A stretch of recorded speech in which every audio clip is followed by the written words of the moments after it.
যে মুহূর্তে আমার দেশ বন্ধ করে দেওয়া হয়েছিল সেই মুহূর্তে সার্কুলেশনে আমার দেশ 1 নম্বর ছিল। সেই সময় আমার দেশ বন্ধ করে দেওয়া হয়েছিল। একটা কারণ ছিল, অবশ্যই শেখ হাসিনা বন্ধ করতে চেয়েছিলেন আমার দেশ পত্রিকা, কারণ শেখ হাসিনা মনে করেছিলেন আমার দেশ তার সম্পর্কে, তার পরিবার সম্পর্কে এবং আওয়ামী লীগ সম্পর্কে যত দুর্নীতির কাহিনী আছে সেগুলো প্রকাশ করছে আমার দেশ। সেই জন্য শেখ হাসিনা ধারণা করেছিলেন আমার দেশ was a threat for the then fascist regime.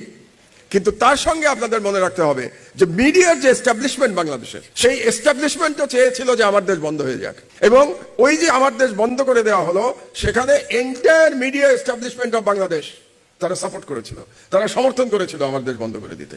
কারণ তারা চায় নাই যে প্রো ইন্ডিয়ান মিডিয়ার বাইরে বাংলাদেশে কোনো মিডিয়া নিজের পায়ে দাঁড়াক, এটা তারা চায় নাই।